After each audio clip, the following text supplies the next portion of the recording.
Welcome to the Thomistic Institute podcast. Our mission is to promote the Catholic intellectual tradition in the university, the church, and the wider public square. The lectures on this podcast are organized by university students at Thomistic Institute chapters around the world. To learn more and to attend these events, visit us at ThomisticInstitute.org.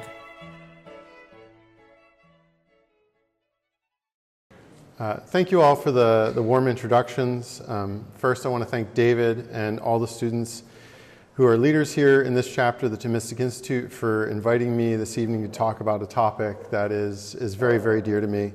It's also nice to have some friendly faces in the audience who've heard me speak on this topic before. So go Big Red and Buckeyes. The title of tonight's lecture is The Beautiful and the Sublime, How to Make Art That Leads to God. For the purposes of tonight's talk, I want to acknowledge that there are many alternative theories about aesthetics. Does anyone know, show of hands, who knows what I mean when I say aesthetics? Okay, not everyone. Okay, so just to be clear where we are, take the pulse. So aesthetics is the philosophical study of beauty, and there are both modern and contemporary theories that we're just not going to get into tonight because this is a Thomistic Institute chapter, so I'm going to present my thoughts at least, drawn from the work of St. Thomas Aquinas. And I don't think it's out of order for me to spend the majority of our time talking about what St. Thomas Aquinas might say about this, about the beautiful, the sublime, and about art. At the same time, I should acknowledge just openly that if you want to dive deeper into this topic, that St. Thomas Aquinas, while he wrote many things in the many volumes, he never wrote a formal treatise on the subject that I'm about to present. So I, like many others over the centuries, must infer certain connections based on St. Thomas Aquinas' stated principles about the nature of beauty in and of itself, as well as the nature of the human person. So between the beautiful and the sublime, let us begin tonight with the beautiful, since this is something with which we all might feel more comfortable with. We can more readily understand what the beautiful is, perhaps I would venture to guess, than the sublime. So let's talk about the beautiful, and then we will cover the sublime, because while they sometimes can connect, not always are synonymous. There are two key passages about beauty in the Summa Theologiae. It makes an early appearance in the first part, at question 5 on goodness in general. And so here, if you're familiar with the Summa, and again, if you're not familiar with the Summa, as David said, there's a reading club, so please join that. In the early parts of the Summa, St. Thomas Aquinas is talking about the question of God fundamentally. And so here's the pertinent passage on the nature of the good.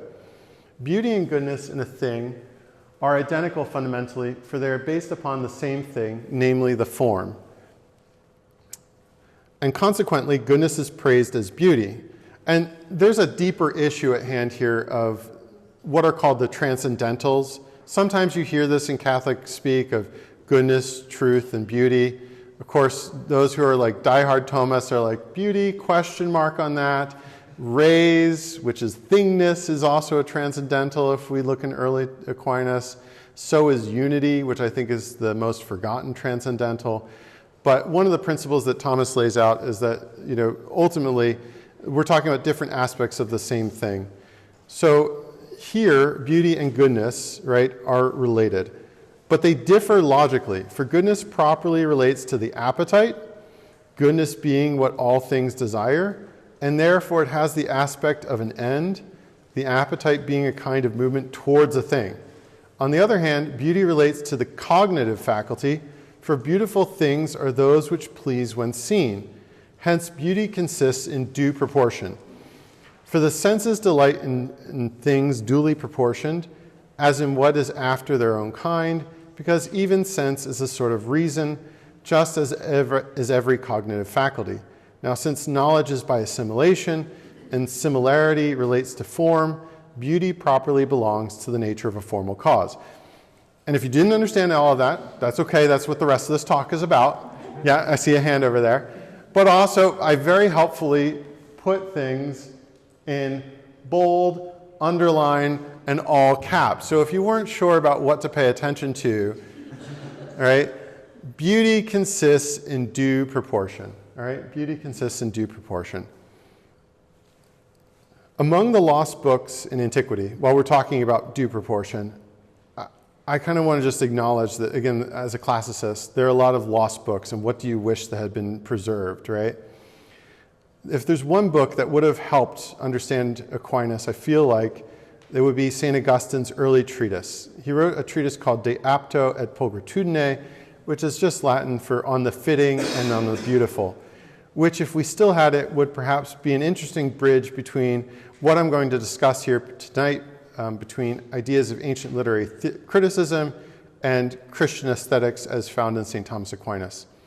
So yes, Augustine wrote it before his conversion, so before he was actually a Catholic, but the thoughts reverberate in later commentaries we find in his on the Psalms and elsewhere in St. Augustine in his other sermons on Scripture. Right? So we get glimpses of Augustine on beauty, but nothing like what that sustained treatise must have been. So, okay, that's a woulda, shoulda, coulda. That's great. We can leave it aside. It's one of those, if any of you great OSU kids builds a time machine, you know it's a yank from me. Go to the end of the 4th century, ask the local Roman bookseller for De Apto et Pulchritudine, grab that, and then come back. All right. So in the first part of the Summa, Aquinas touches on beauty as a foil then, right, to explain that goodness is a final cause, and pertains to a final cause. And we incidentally see that beauty pertains to the formal cause. So in case there's anyone in the audience who needs a review, a thing can be said to have 4 causes, right? Is there anyone who needs a review of the 4 causes? Yes. My friend, Adidas over there, you're great. It's fantastic. So we have 4 causes. This comes from Aristotle, but continues on to Aquinas, where it's said that a thing could have 4 causes. There's material, efficient, formal, and final. And I'm going to take the clicker that I'm holding in my hand, right? It gets complicated and messy when it's things that humans didn't make. So we're going to talk about something man-made, right? This clicker, okay?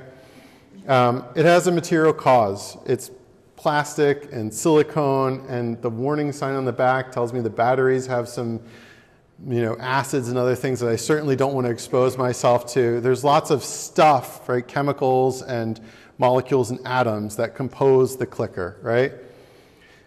It has an efficient cause. The efficient just means the person who made it, who designed it, right? Who patented the clicker, the people who harvested the resources. Again, there doesn't have to be one artisanal clicker, right? Again, a clicker requires hundreds, if not thousands, if not tens of thousands of people to make, right? From people who, again, talking about 2023 and the environment, Pope Francis recently released another encyclical reminding us that we need to treat the earth better. Well, this clicker exists because we've strip mined, various, heavy earth minerals from China or Africa or wherever it is. There's just the reality of thousands of people go in to make the clicker. There's not one efficient cause. I mean, if any of you are looking for a future job, maybe that's what you can do. You can go out. What's the name of the main street here? What is it? High Street. You can go out on High Street, buy yourself a nice little strip on the mall, and sell artisanal clickers, and then you can be the one efficient cause of the clicker. But for most things, there's going to be multiple people. So we've done material, we've done efficient, and then we have a formal cause, right? There's a formal cause for the clicker, and that relates to the fact that this clicker is black, this clicker is of a certain shape, this clicker is of a certain size. I don't think the color of the clicker really, is going to make or break it. If this clicker was maybe 1 millimeter in size, then there might be a problem in the formal cause of the clicker, right? Because a human being is not going to be able to operate a clicker that's only 1 millimeter in size.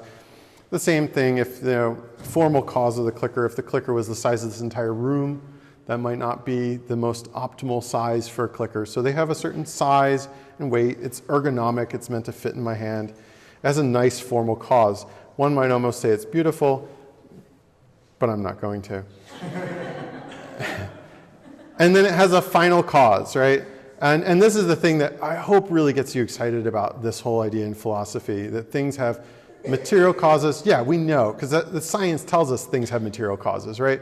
Things have efficient causes, yeah, I know, because usually there's a label telling me who made it. Things have formal causes, I can perceive that in my senses, but what we often don't think about is the philosophical idea of things having final causes. So for the clicker, it's really simple. The final cause of the clicker is what the clicker's meant for, right? To take me back a slide and forward a slide. It even has this nice little, red dot.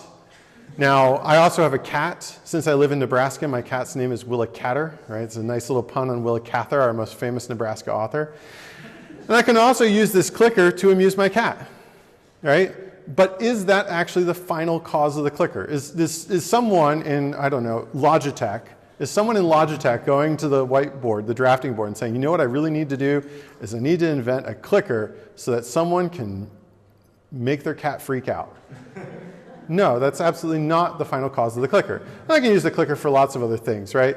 Maybe someone needs to hold the elevator door open, and so I put the clicker in the front of it, right? Maybe I need to hold the door open. I use the clicker to do that. Maybe I need to hit someone on the head, and I use the clicker. Please don't hit each other. I can use this clicker for lots of other things, but it's not the final cause, right? The final cause pertains to the end for which the clicker is made. It's so much simpler when we talk about man-made things, because man-made things, as human beings, we know what they're there for. It gets a little trickier philosophically when we're talking about things like, why is there a tree? Why do I exist? Right? And we're going to leave that aside for right now, but these are just questions to ponder. All right. So, since God is spirit, I know I kind of took a left turn there. Since God is spirit, we have to understand that the beauty of God is not the same as a formal cause as the beauty of, let's say, the clicker, the podium, the blazer I'm wearing, this or that individual.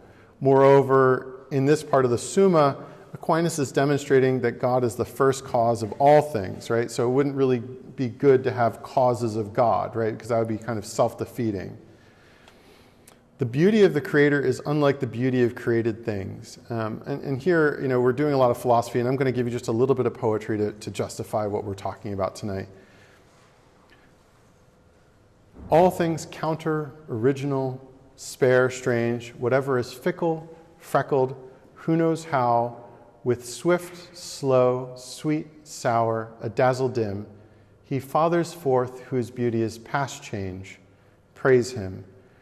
And I think we can all readily grasp that beauty in physical objects is exactly what the slide says. It exists in due proportion, right?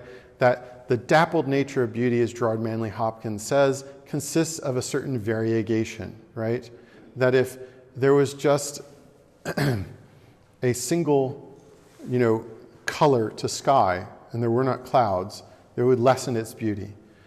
With God, he is transcendent of all of this, and so, again, that's the end of that poem.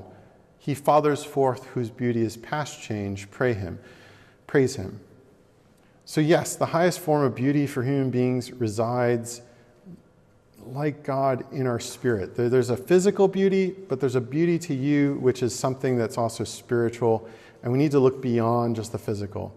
So Aquinas is going to return to beauty when discussing the formal proportion of our soul. So in the first part of the Summa, we're talking about God and everything else that has to deal with that. And then later on in the second part, we get to human beings. So he's going to hone in this according to a particular virtue, right? So beauty in the soul, Aquinas is going to say, belongs to one of the many virtues that we have. And I'm just going to tell you, it's honesty. I know it's a strange thing to think about. The moral, intellectual beauty that resides inside of you relates to what we talk about when we talk about honesty. In the second part of the Summa, right? Again, this is all the reasons you guys want to read Aquinas, right? Because there's second parts, right? Thomas reviews honesty, which paradoxically is synonymous with virtue and a subset of temperance, right? So those of you who went to Catholic school, hopefully at least you know some of those virtues, right? So fortitude, prudence, justice, temperance, right? So for us, the pertinent passage comes when St. Thomas Aquinas says, the beauty of the body consists in a man having his bodily limbs well proportioned, together with a certain clarity of color. And what he's talking about there is complexion, right? So for you as college students, it's not really something you worry about that much, or if you worry about that much, wait until you hit middle age, right? Your complexion is going to fade. You're going to lose a certain clarity of color, right? As age hits you, right? And that's part of beauty, is that complexion. On like manner, spiritual beauty consists in a man's conduct or actions being well proportioned in respect to the spiritual clarity of reason. Now, this is what is meant by honesty, which we have stated to be the same as virtue. And it is virtue that moderates according to reason all that is connected with man. Wherefore, honesty is the same as spiritual beauty. Hence, Augustine says, by honesty I mean intelligible beauty, which we properly designate as spiritual. And I guess, this is pretty far from what you thought you might have been coming to this talk to hear, right? The subject of the talk is beautiful and sublime and art that leads us to God, but I'm going to start here with you, the human person, right?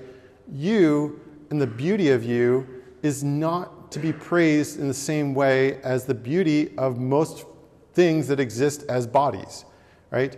To talk about the beauty of a horse or the beauty of the sky or to talk about the beauty of fish as they swim, right, is not the same as you, because you possess a beauty which is closer to the true source and font of all beauty, which is God himself. And the closer part of that image is going to be spiritual. And so, again, if any of you are feeling on campus, and again, we live in this world of Instagram and everything else, if any of you are feeling in some way that, oh gosh, like I need to possess a beauty which is physical, let me tell you that Aquinas is here to say no, that for the proper human being understanding of it, yes, there is a certain proportionality and complexion and everything like that. We can admire that, yes, there is a goodness to the beauty of your body, but the greater beauty inside of you is this spiritual, intellectual beauty, right? And out of that, and the capacity that comes from that, we produce art. Not only like God do we possess spirit, but like God we can create. Now, unlike God, we don't create out of nothing. It takes a lot of hard work and takes a lot of stuff that he's given us, but we cooperate with him in creating things. But we also have to work with beauty. So here's a fifth way into the talk, and I've given you space to look at this and to think about it a little bit. But when it comes to poetry, literature, and beauty, I think things got very, very interesting with what Aquinas is doing. Beauty consists in proportion and clarity, but what does it mean for spiritual, non-corporeal substance to have clarity? Is your soul shiny, right? Is there like L'Oreal for the soul, right? No. As Aquinas says right here, reason is the light of the soul. To possess and cultivate reason gives light, gives clarity, gives beauty to the soul. Spiritual beauty consists in a man's conduct or actions being well proportioned in respect to the spiritual clarity of reason. Honesty is beautiful. In fact, honesty is more beautiful than just about any physical object because the source of its beauty is closer to God, the source of all beauty. But in Christianity, and this is where it gets complicated because I'm going to acknowledge it, God became man. Not just that, but the second person of the Trinity, Jesus Christ, became man. So now what does that do to beauty in relationship to poetry and art? How can the mind not reel at the idea that the source of all beauty, in proportion and reason, was the Logos, the incarnate Word? So the stakes are extraordinarily high then for understanding beauty in our faith. For what other endeavor do we pursue where we try to put measure, proportion, and clarity into our words, right? So if we're imitating the Word, where else in words do we look for measure, proportion, clarity, beauty than in poetry, in literature, and in art? So it's my job to basically wreck, at this point in the lecture, everything that I've just talked about and introduce the sublime. So I'm going to muddle it up. As we make the distinction between the beautiful and the sublime in art, I think it'll be helpful to bring in some examples. So let me start with an invocation taken from the great poet Dante. It appears right in the beginning of his Paradiso. So it is my assumption that it would seem fitting to discuss the Paradiso when talking about the beautiful and the sublime, because the Paradiso, as the third part of Dante's Divine Comedy, would be all about light and ethereal beatitude that belong in heaven. So here I have two pictures, right? Here, Paradiso. here Inferno, right? So when we think about the beautiful and the sublime, our minds probably think about this picture of, this is the prints by Gustave Doré of the Divine Comedy. This is a 19th century print. On the left, we have a scene from Canto 28 of the Inferno where Bertrand de Born speaks while holding up his decapitated head among the heaps of corpses dismembered by demons. On the right, we have Canto 31 of the Paradiso as Dante approaches the beatific vision, right? And so we're going to talk about the sublime, but for a second, let's talk about what's beautiful, right? On the right, there's proportion, there's harmony, right? There's clarity, there's a certain light and radiance. On the left, that is not how the proportion of where a head is supposed to be, right? And so it's an artwork, and so this is the thing you have to wrap your mind around, okay? So if you saw someone holding their head in their hand and the head was not attached to the neck, that would not be beautiful, okay? But I'm going to make an argument, and stick with me, that there can be moments of beauty in describing things that aren't beautiful. So it's my hope that we're going to ponder these questions, and we're going to take our assumptions about what's beautiful and what's ugly, what's sublime and lofty, and what's low down and crass, and just upend them.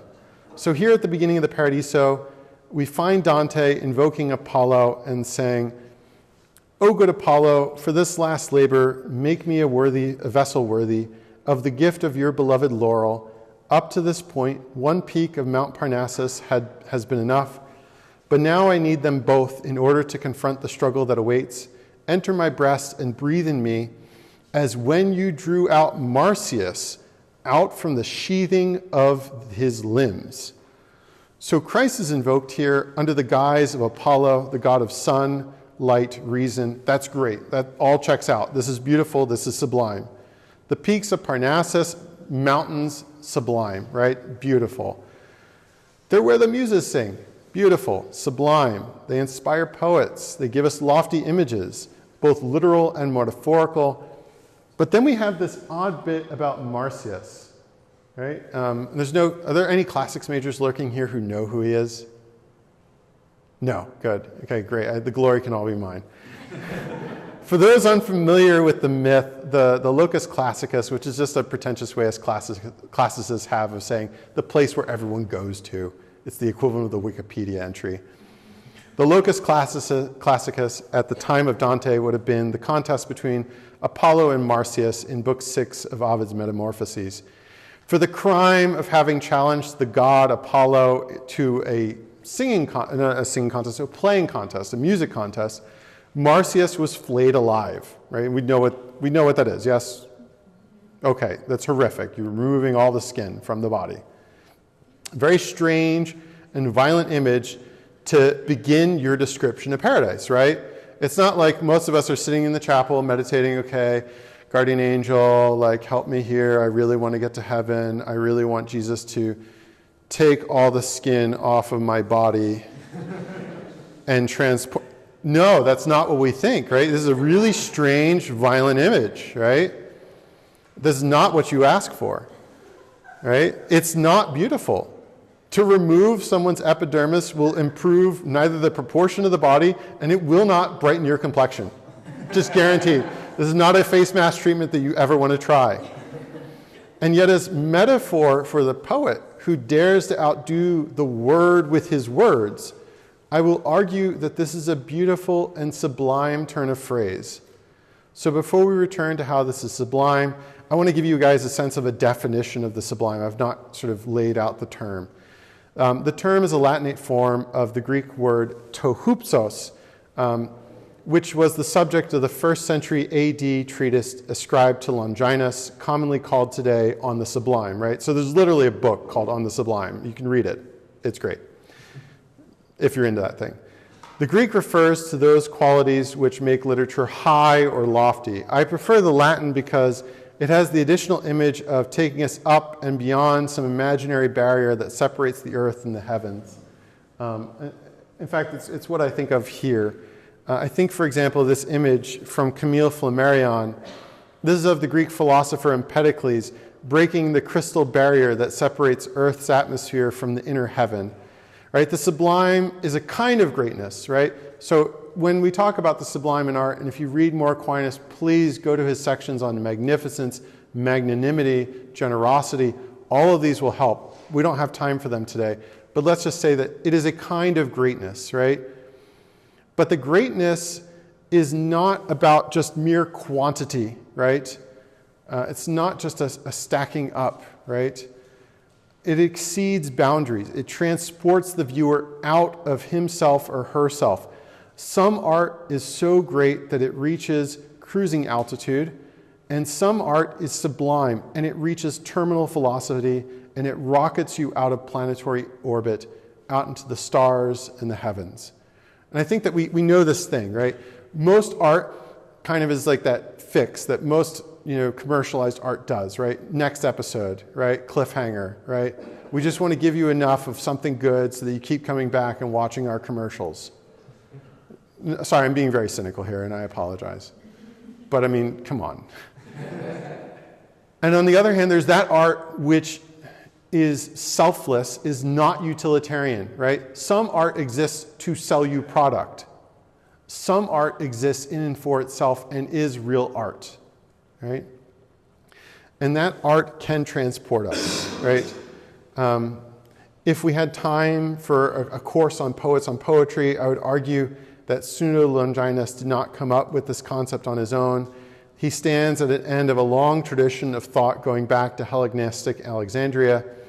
There, the idea in Greek of leptotes, or refinement, can be found in poets like Callimachus and Theocritus, as well as in scholastic commentaries that developed a sophisticated, coded vocabulary to describe their approbation and dissatisfaction with turns of phrases of poets ranging from Homer and Hesiod to Pindar. Yes, you notice that I dropped Pindar there, which is an excuse for more people to read my doctoral work on Pindar.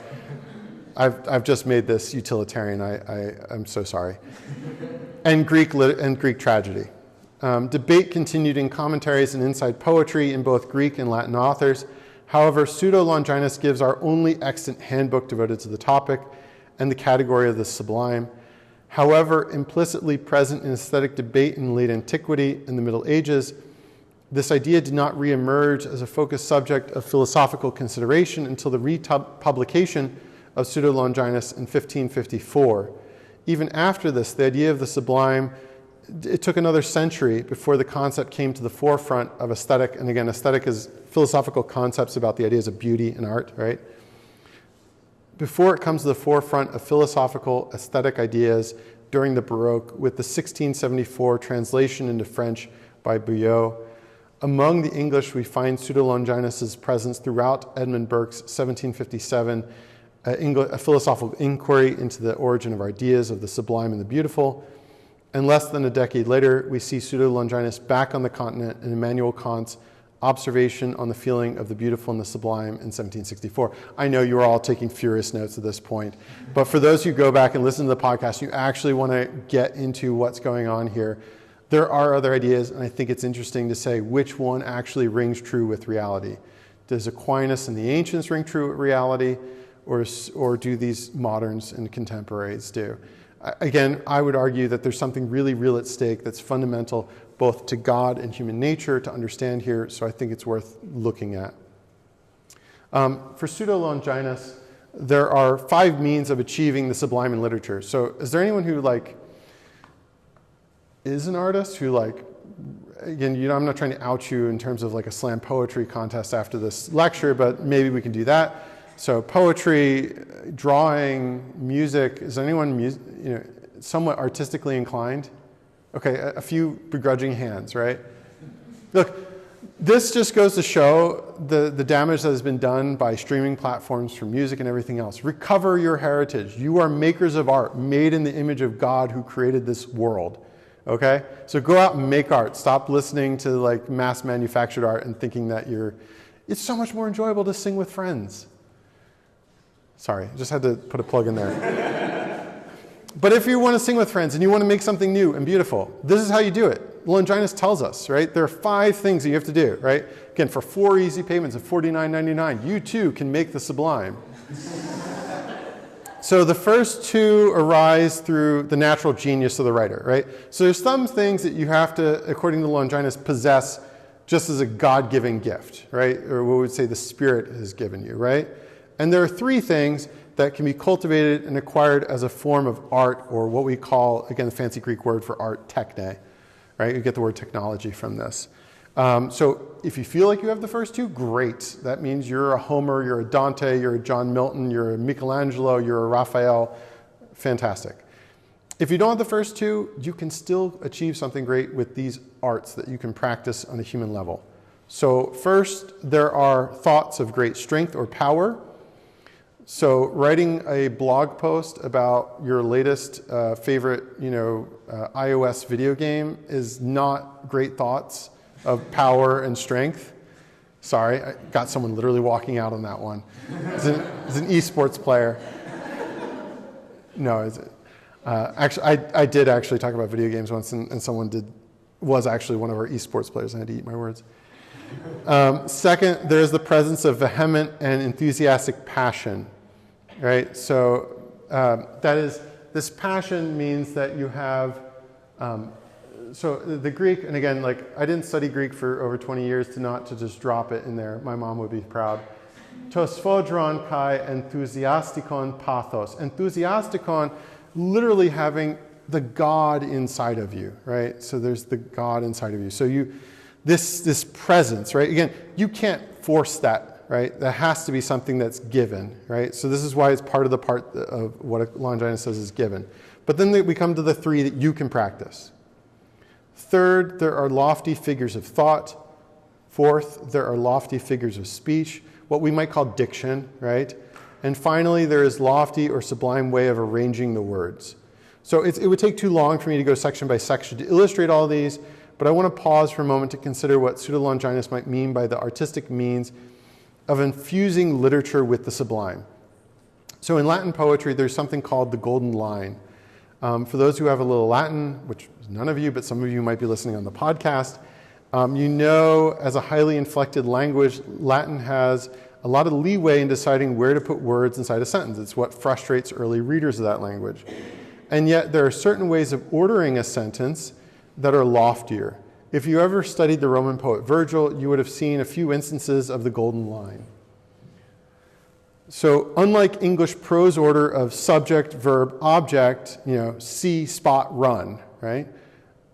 It was constructed as you would see on the board. There's an adjective A, an adjective B, a verb, a noun A, noun B.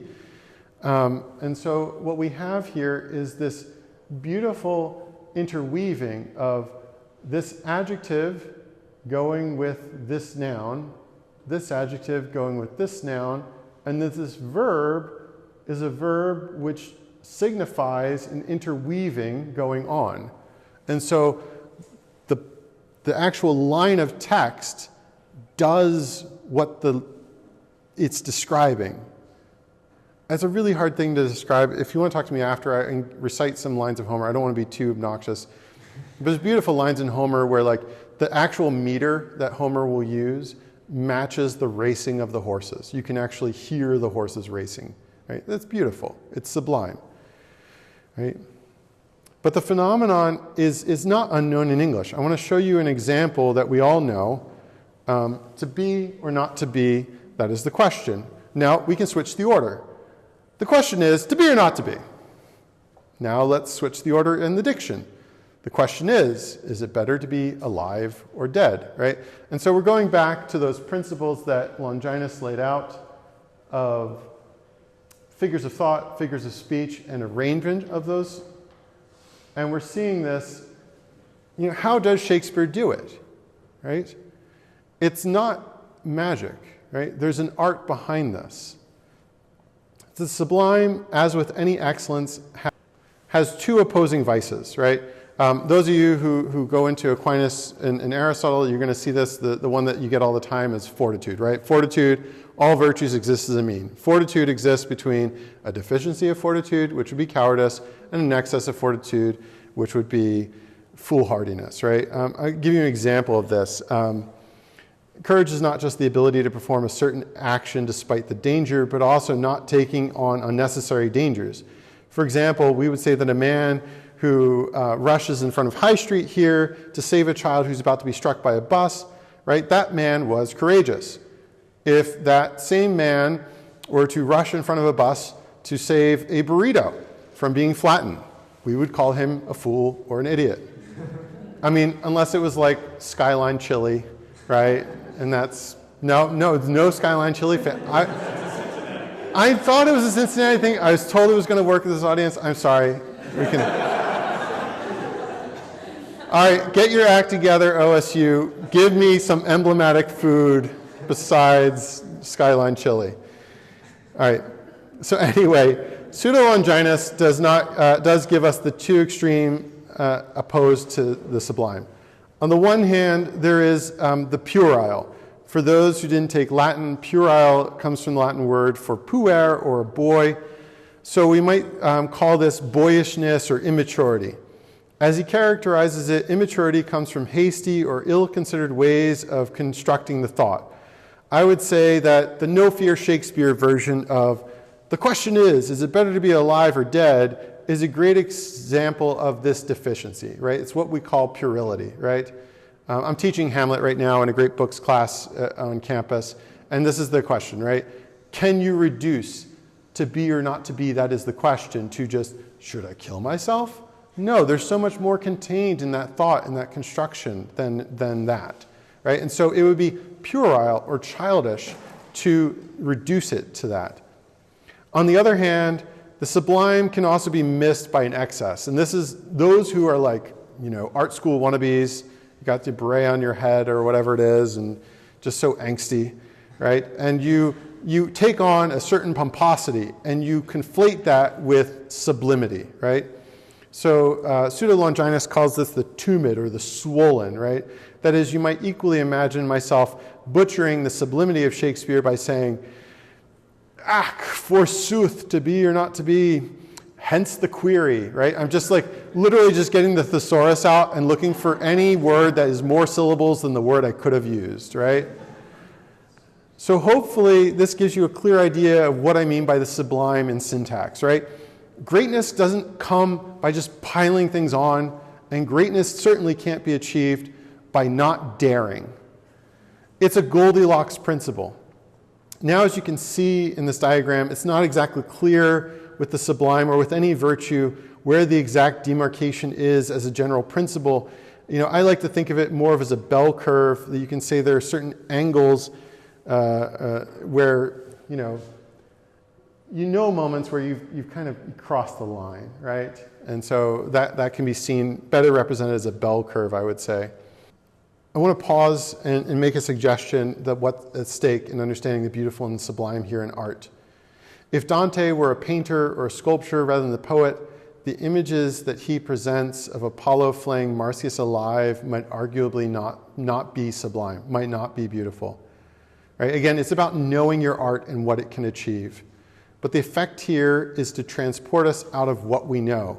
Sometimes the book is better than the movie because they're two different kinds of media, right?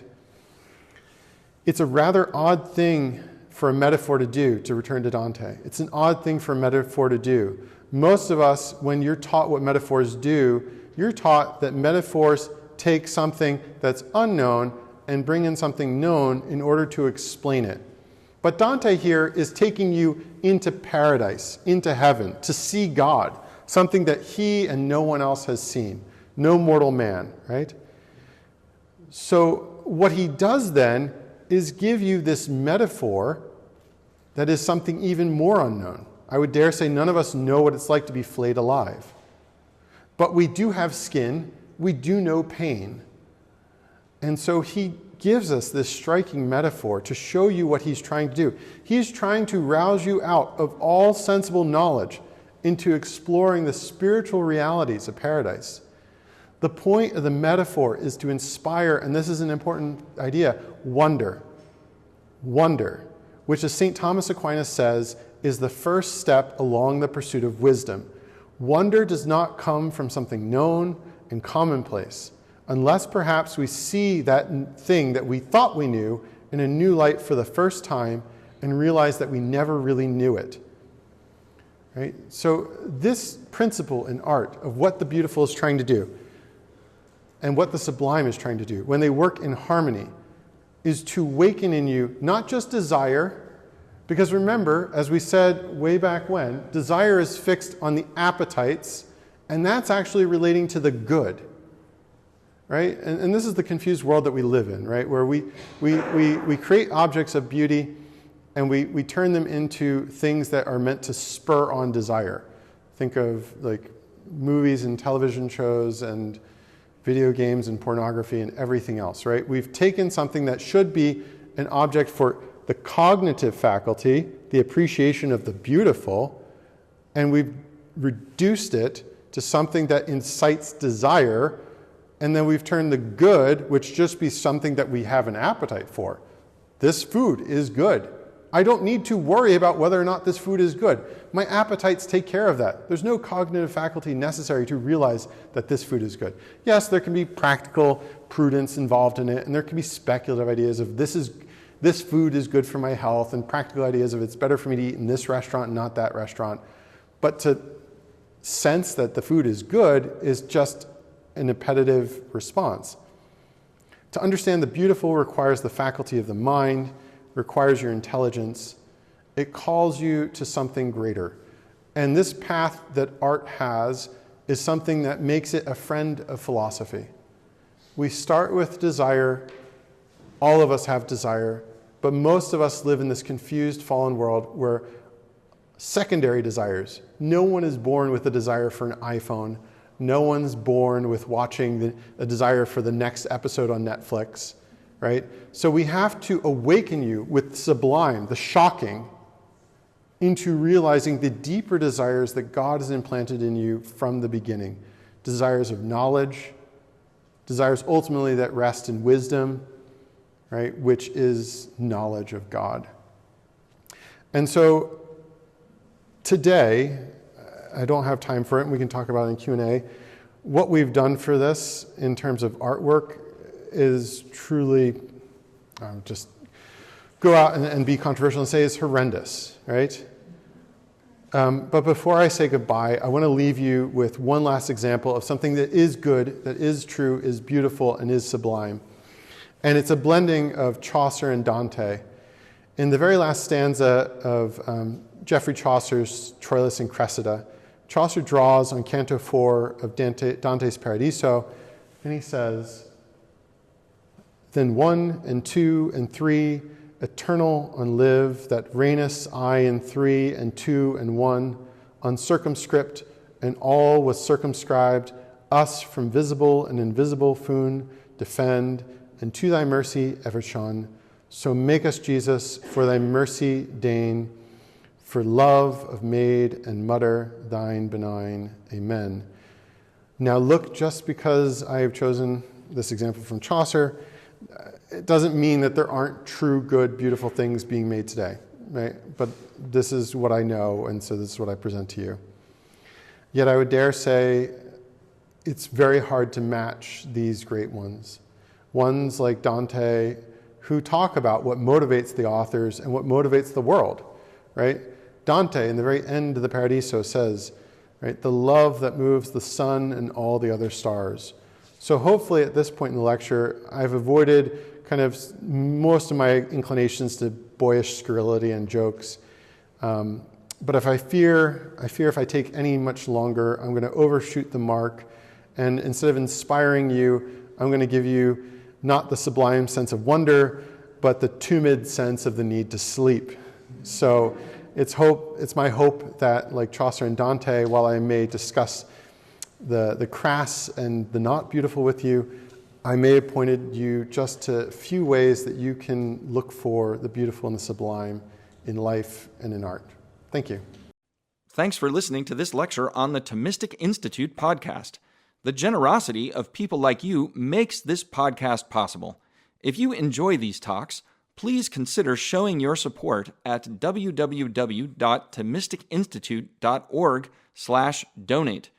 Your donation of even $1 helps us reach more college students and many others with the powerful truths of the faith, and it ensures that we can keep publishing top-notch lectures on this podcast. Thanks a lot.